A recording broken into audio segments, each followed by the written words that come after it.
You laughed today. Probably not at a joke.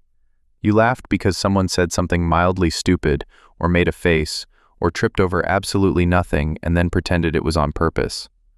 Nobody wrote that. Nobody performed it. It just happened, and your body responded with a sound that, if you heard it coming from a bush at night, would genuinely frighten you. Here's the part that should stop you. That reflex is older than every single word you know. Older than sentences. Older than fire. Older than farming. Older than our species.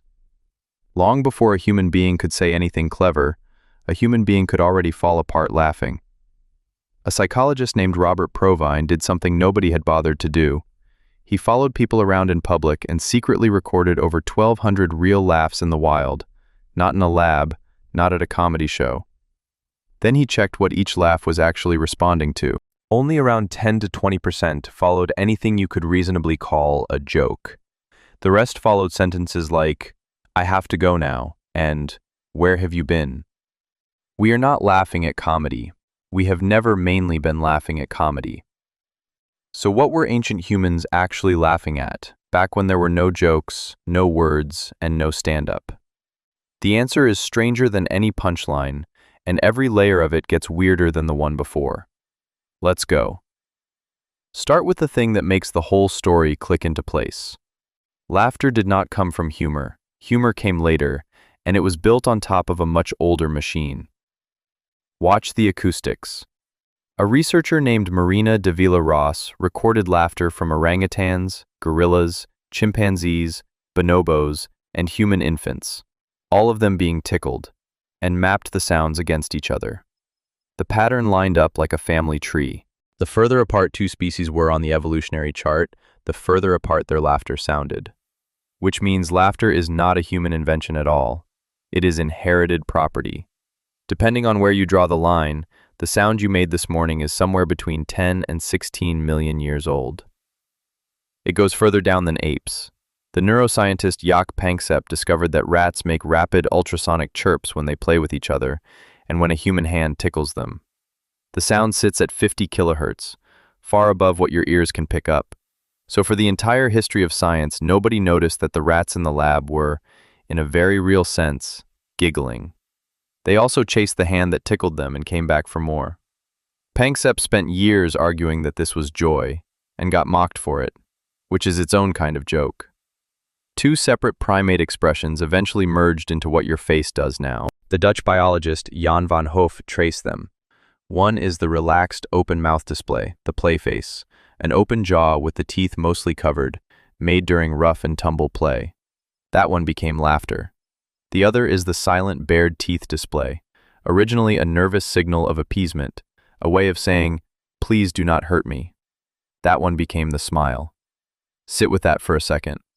Half of your friendliest expression started as fear. Which brings us to the original comedy routine, and it required no material whatsoever. Tickling. Every human culture tickles, every human baby responds to it, and no human being can do it to themselves. That last part is the interesting one.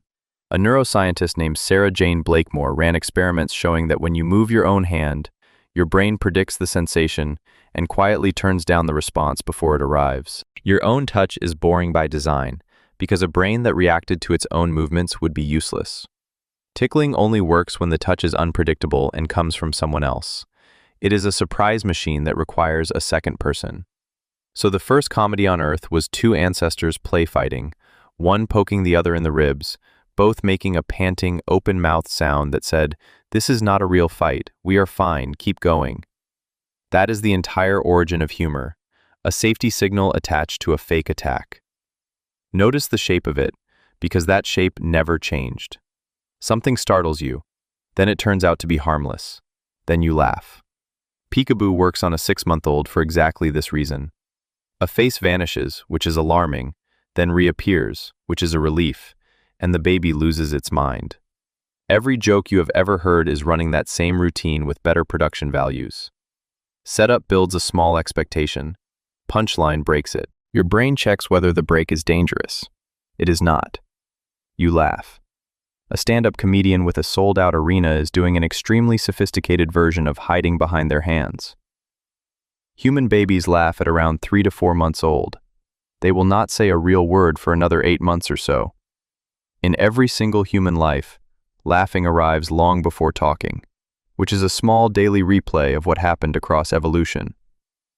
And it is not something you pick up by copying the people around you.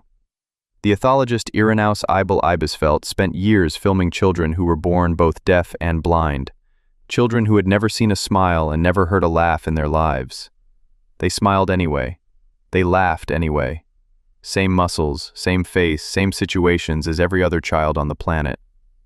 You cannot copy a behavior from a demonstration you were never able to perceive, which means laughter is not culture. It is equipment. It comes pre-installed, and it was installed a very long time before anybody existed who could teach it. Every attempt to find a human society without laughter has failed, and that is not something you can say about music, or drawing, or counting past 3.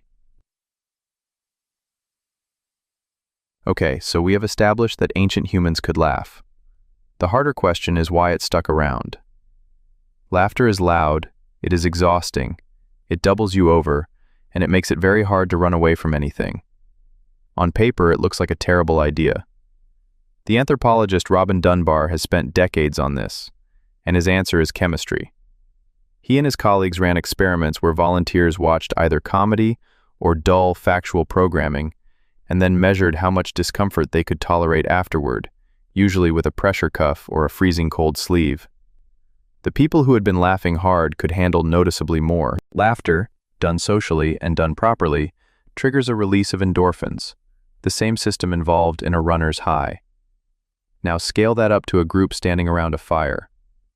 Endorphins are the same molecules involved when primates groom each other, picking through fur for hours to maintain relationships. Grooming has a hard ceiling. You can only physically groom one other individual at a time, and there are only so many hours in a day, so grooming-based bonding caps your group size. Laughter smashes that ceiling. A single burst of laughter can dose 6 people at once, from across a fire, without anybody touching anyone. Dunbar calls it vocal grooming. It is the technology that let human groups get bigger than any ape group had ever managed. Read that again because it reframes everything. Laughing together may be one of the reasons we could live in groups large enough to build anything at all. The joke was infrastructure. And now we arrive at the part that genuinely surprised me, and it comes from living people rather than old bones. Among the Jew Hawansi of the Kalahari, the anthropologist Richard Borsche Lee documented a custom that reads like a comedy sketch until you understand what it is doing. When a hunter comes back having brought down a large animal, the correct response from everybody in camp is not congratulations, it is mockery. They tell him the animal is pathetic. They ask why he bothered dragging home a bag of bones. They say they will be lucky to get a mouthful. The hunter is expected to agree and to insult his own catch.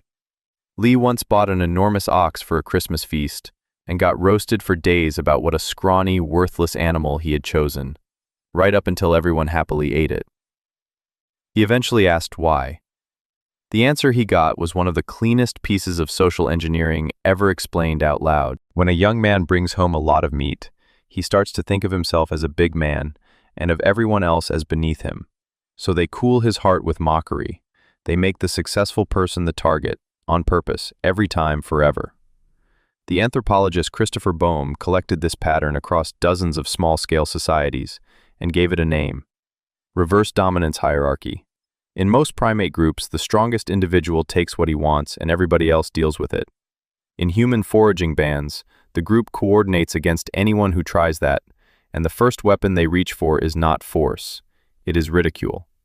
Laughter is what a group of ordinary people points at a person who is getting too pleased with himself. Think about how much that explains.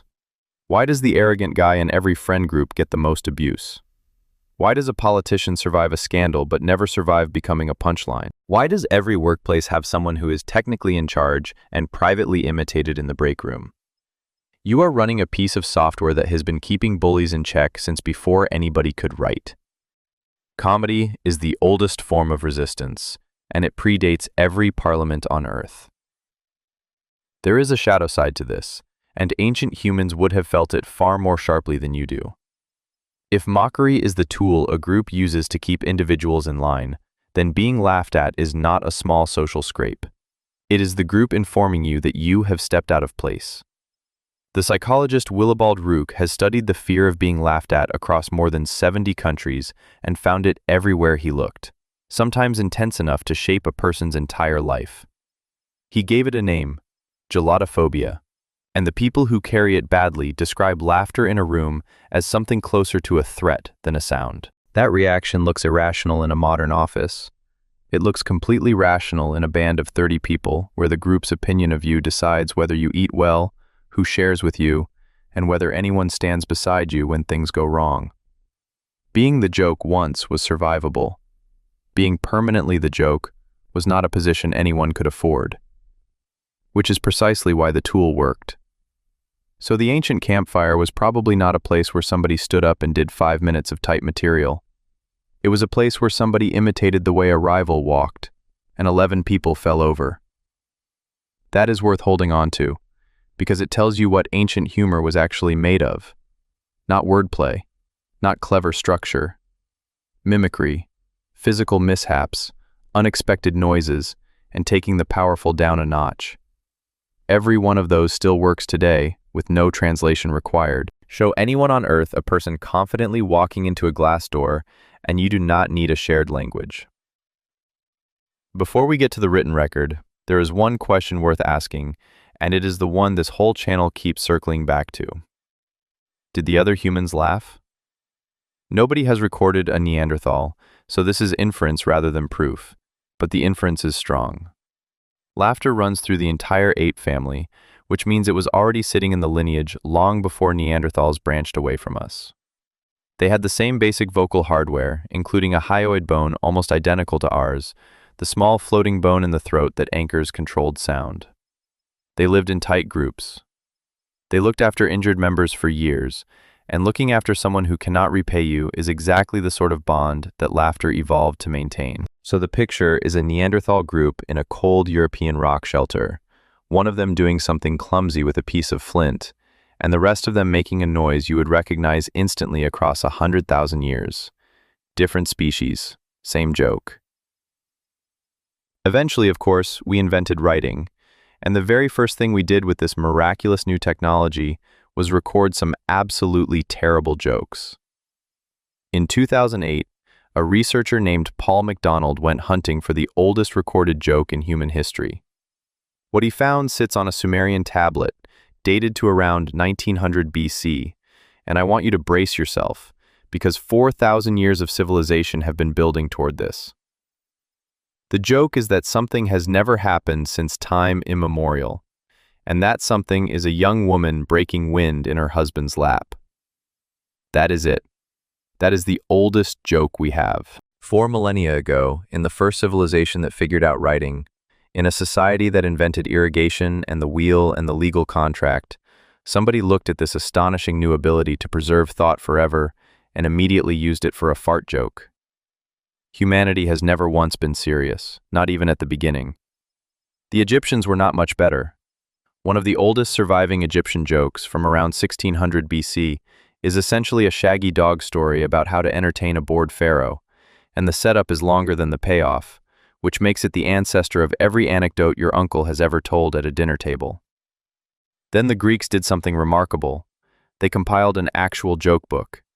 It is called the Philogelos, the laughter lover, and it collects around 265 jokes. The recurring character is the scholasticos, usually translated as the absent-minded intellectual, a man with enormous education and no practical sense whatsoever. He is the ancient equivalent of every dumb guy character in every sitcom. One of them goes like this. A scholasticos wants to teach his donkey not to eat, so he stops feeding it. When the donkey later collapses, he says, "What terrible luck! Just as it had learned not to eat, I lost it." Another one has a man buying a house and asking a passerby if the neighborhood is respectable, and the passerby says nobody has ever complained, which is technically an answer. Are these funny? Barely. Were they funny then? Apparently yes, because somebody bothered to write down 265 of them, and people kept copying the manuscript for centuries. And if you feel superior about that, remember that a large portion of modern humor is a photograph of a cat with words on it. Roman humor left an even better record because Romans wrote on walls. The graffiti preserved at Pompeii includes insults about people's breath, complaints about the landlord, and one immortal line where somebody has scratched a note essentially saying, "I am amazed, wall, that you have not collapsed under the weight of all this nonsense written on you." A Roman looked at a wall covered in graffiti and made a joke about the wall's endurance, then added his own graffiti to it. That is a person who understood irony 2,000 years before it became a personality type. So the written record is clear. From the moment we could preserve anything, we preserved this.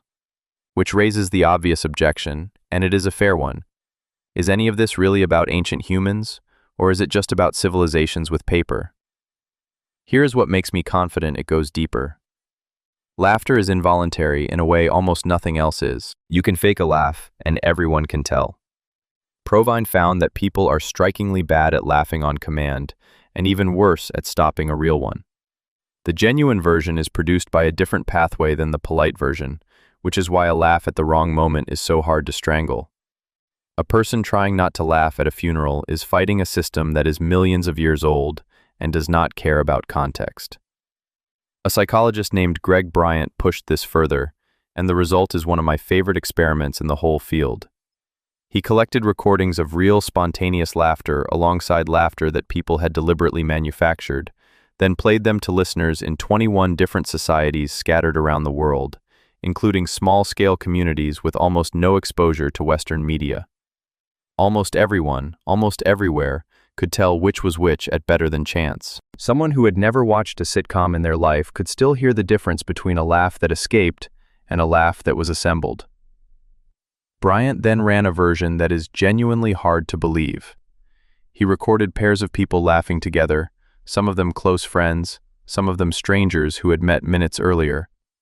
He cut the overlapping laughter down to clips barely a second long, played them to listeners across 24 cultures, and asked one question: are these two people friends? People got it right far more often than chance allows. In a single second of noise, with no words, no faces, and no context whatsoever, human beings can hear the shape of a relationship.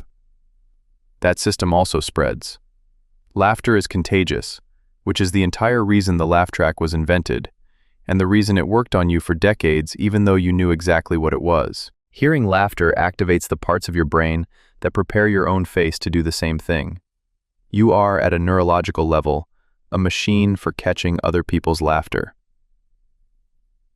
Sometimes that goes spectacularly wrong. In 1962, at a school in what is now Tanzania, 3 students started laughing and could not stop. It spread. Within weeks, well over 100 students were affected in bouts that came and went for days. The school had to close, and when the students went home, the laughing spread to their villages. It ran through the region for months and touched 1,000 people. Researchers who studied it later described it as a mass psychogenic response, driven by stress in a newly opened school, and the laughing itself was not joy at all. It was a nervous system doing something it could not stop. Which tells you the last important thing about ancient laughter: it was never only about fun. Nervous laughter, the kind you produce when you are terrified or caught out or being told something awful, is not a malfunction. It is the original signal firing in the original context, saying to everyone in earshot that whatever just happened, we are still okay. The situation is not an emergency. Stand down. Picture that in a group of ancient humans hearing a sudden crash in the dark. Everyone freezes. One person goes to look and comes back making that panting, open-mouthed noise. It was a branch. In an instant, 12 nervous systems settle. No language required. That is what laughter was for, long before it carried a single joke. So what made ancient humans laugh? Not comedians, not material, not wit. They laughed at tickling and play fighting because harmless surprise feels good. They laughed at the person who fell over and at the person imitating the person who fell over. They laughed at the man who thought too highly of himself and in doing so, they quietly kept their group from turning into a hierarchy with a bully on top. They laughed together to flood each other with endorphins and hold a band together across a fire. And they laughed at absolutely nothing at all, constantly, the way you did today, because most laughter has never been about anything funny. The material changed. Sumerians got a tablet, Greeks got a joke book, Romans got a wall, you got a phone. The machine underneath has not been updated in 10 million years. You laughed today. Probably not at a joke. Probably at a face or a stumble or something a friend said that would not survive being repeated to anyone else. And that unimpressive little noise you made is one of the oldest things about you, older than every word in your language, older than your species, handed down through an unbroken chain of ancestors who were all, in their own way, absolutely losing it at something stupid around a fire. So tell me in the comments, what is the last thing that made you properly laugh, the kind where you could not breathe? I have a suspicion it was not a joke. See you.